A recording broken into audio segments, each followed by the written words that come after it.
You cannot own a lathe without a sharpening station.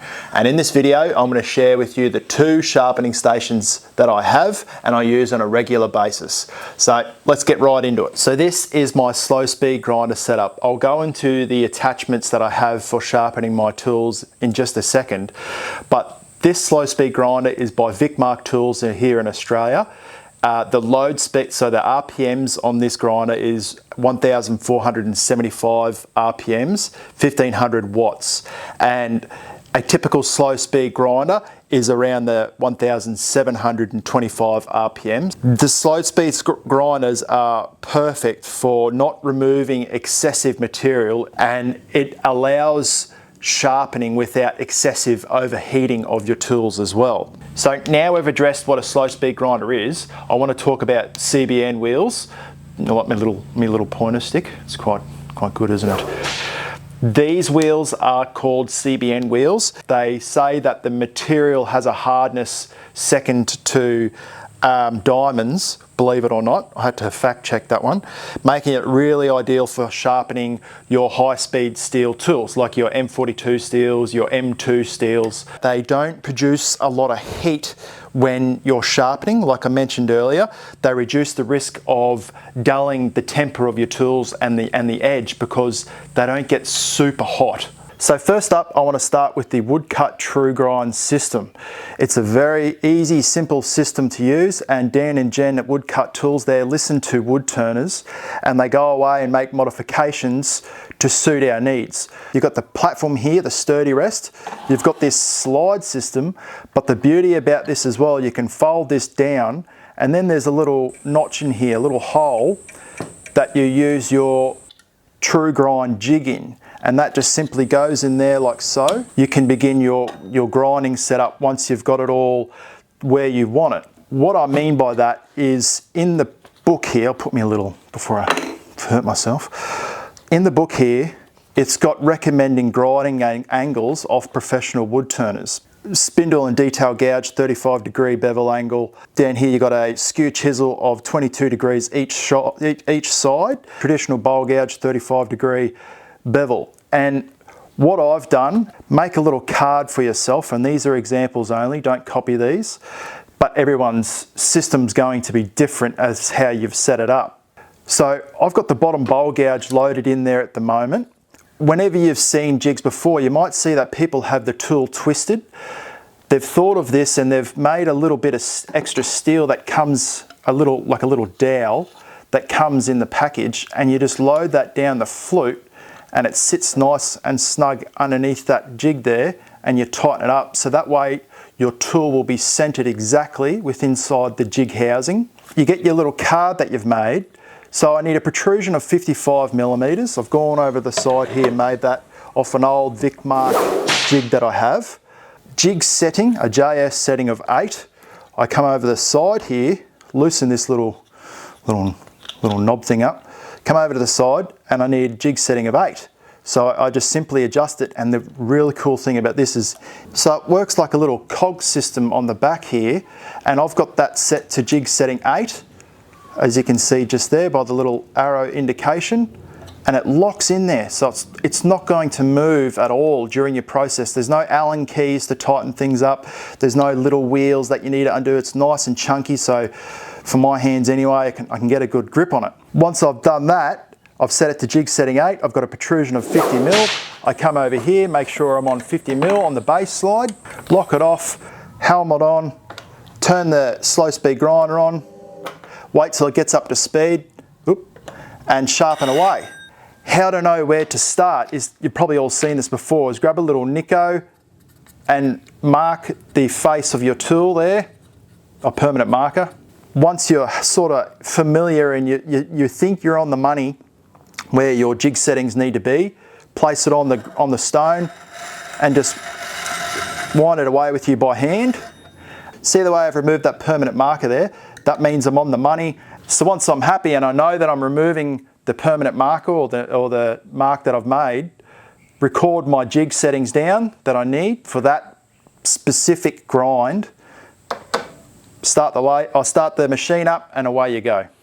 And now what I'm starting to lean towards now is platforms, because I want to be able to sharpen my tools anywhere I go, and jigs are super easy, and I believe that platforms make you a better wood turner in the long run. So I'm starting to use these and freehand sharpen my tools. So the sturdy rest is perfect for that. It's fully adjustable, like I said before. You can go up, back, and on the side here, it has settings that you can record later. It's got settings that you can go away and record as well. And up the top, it's got settings in 3 different holes for all different angles that you require for sharpening your tools. So same principle, once you've made adjustments that suit your tools and the angles that you like using, you can go away and make another little card up, and then that way you can put that to the side and repeat your angles every single time, and it takes out that guesswork and makes life a hell of a lot easier. Another way of repeating your grinds is using a jig setter, and now this one is by Vicmarc tools. You can see there it's got 66, 22, 33 and 44 degree angles on there, and these are really easy to use as well. This one in particular, it's got this little round nose bit here and another round nose section just there. You need to make contact with those 2 sections on the wheel, bring that down so that is a flat part against the top of the platform, and then you know that you've got a 44 degree angle to the wheel to sharpen your tools. So this is the Woodcut Tools Tru-Grind setup.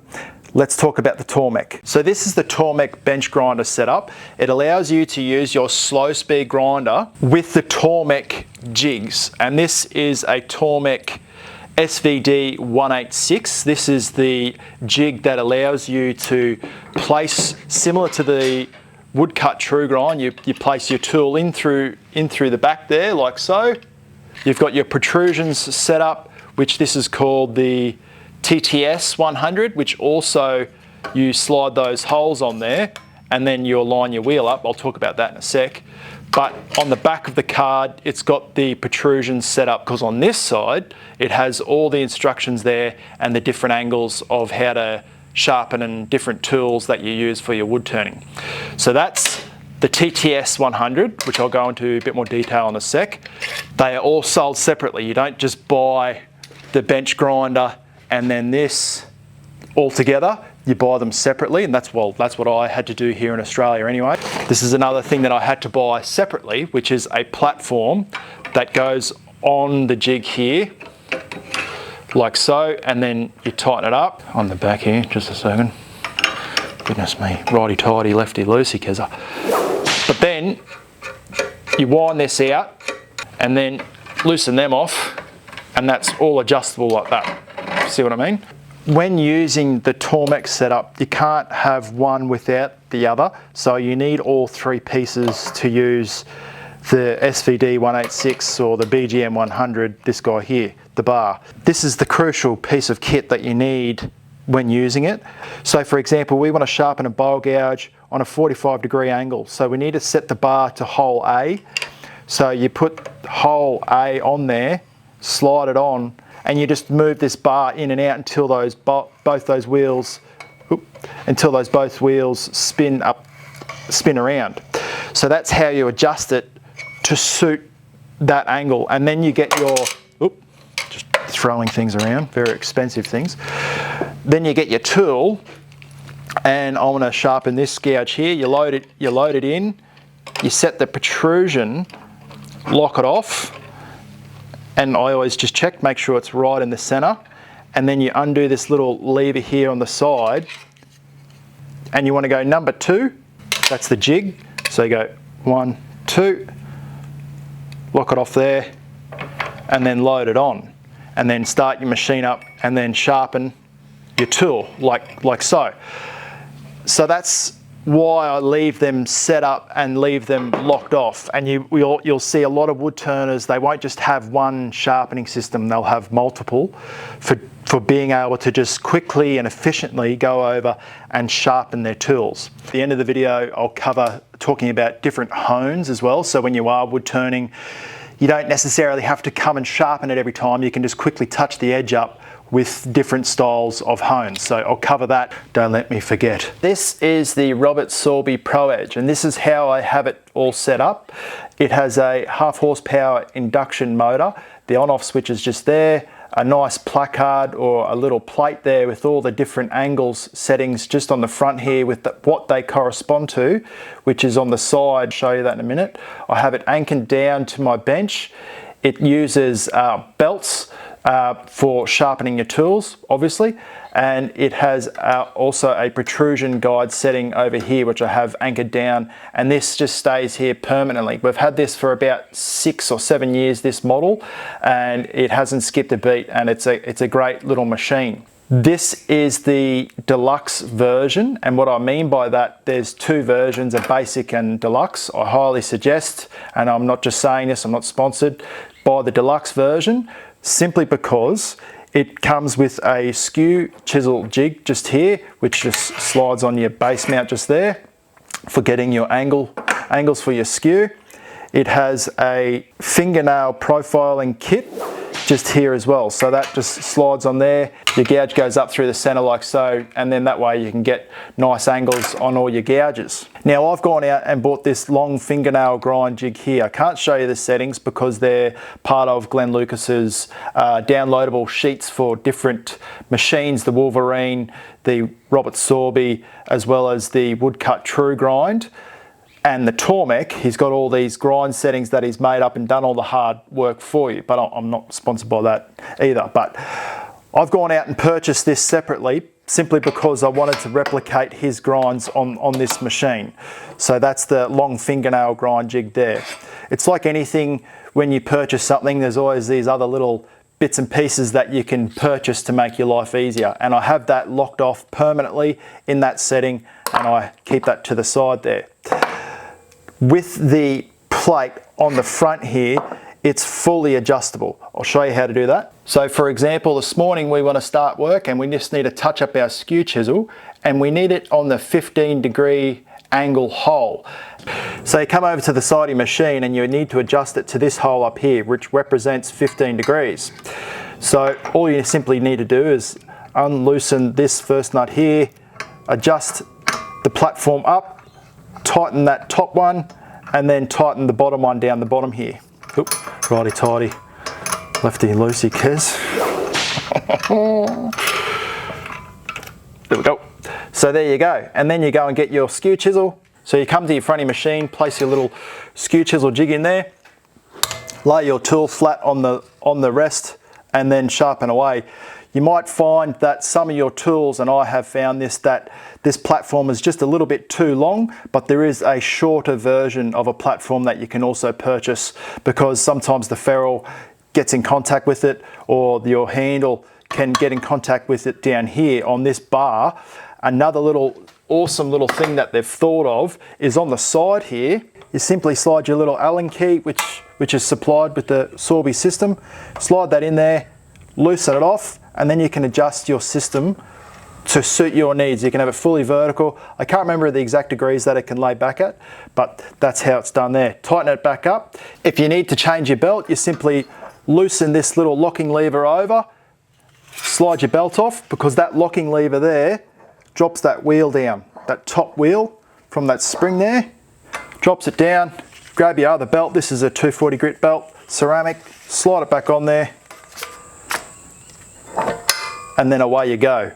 The belts that you can use, so when it comes to ceramic belts, I've got the 60 grit up to 120 grit, and I found them really good because they don't overheat the tool, but they do throw a fair bit of sparks. So just be very careful when you are using the Robert Sorby ProEdge. It does throw sparks, so just keep your area where you've got it nice and clean, I guess. I've also got a Trizac belt, and now this belt here in particular is really good for achieving a super high polished edge, super sharp. It's the equivalent of 1200 grit, and it just produces a razor sharp edge. So that's why I've got that one there. I particularly leave the aftermarket 240 grit belt on there, ceramic, and that gets me out of dodge. But they're the belts that I do have. So I want to quickly talk about hones, and I've got several different types here. The first one I'll talk about is the Woodcut credit card hone, and it's 400 grit that side, 600 this side. You might see me using this when I'm touching up the edge of the cutters when I'm bowl coring. It's really simple, easy to use, and it fits nicely into the hand. I also use it on the Phil Irons shear scraper as well, and it just produces a really nice, keen, crisp edge again, back on the tool when you need those critical cuts done. That's that one. I use these other little hones here as well. For example, I could use the credit card hone, but I'll just show you some different types as well. This is a square and scraper that I use mainly on when I'm making boxes and things like that. You can simply stop, hold the tool against your stomach or wherever you find it comfortable on the workbench or so, and just hone the top of the tool and then give that crisp edge back on the face of the tool again. So there's those types of hones. I don't necessarily hone bowl gouges and things like that, but on the inside you might see where people have on the Tormek system a leather wheel or leather strop. They turn it over and it hones the inside of their gouges to like a mirror finish. This is the similar principle. You can just stick that down the center of the flute there, lay it flat, and just hone the inside of that bowl gouge to produce a really nice crisp edge. I don't necessarily hone the outside of bowl gouges. I tend to just go back to the sharpening station, but there is no reason why you can't hone the outside of your bowl gouges as well, just to give that edge back onto it if you're making one or two more little cuts. If anyone told you that wood turning was going to be a cheap exercise or a cheap gain or craft to get into, they were grossly wrong. But I want to help you out in getting tools. Firstly, where to go and look for them is go to the websites and check out Woodcut Tools and the other sharpening station setups that I mentioned. Those websites there, they obviously sell them brand new and they'll ship them straight to you. They also have a list of stockists all around the world that will sell their tools as well, so you don't have to buy it, for example, here in Australia or in New Zealand. Second, I would go to my local wood turning club, and they usually have, or a men's shed. Here in Australia we have men's sheds, and on there they'll have a classified board and you can put up a poster wanting bowl gouges, wanting sharpening station. I wanted some more bowl gouges. I put up a thing and got contacted, or sent an email. Be very careful if you go purchasing things from Facebook Marketplace or Craigslist or Reddit. I've heard some horror stories out there, so just be very careful and be mindful when you are purchasing things through those other websites and other means.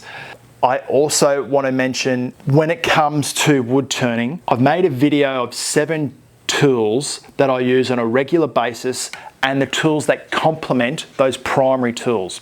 It's just here. I highly recommend going and checking it out. I use the tools on a daily basis when I'm processing timber or turning inside the shop. Thank you very much for watching. I will talk to you all directly. Cheers. Bye.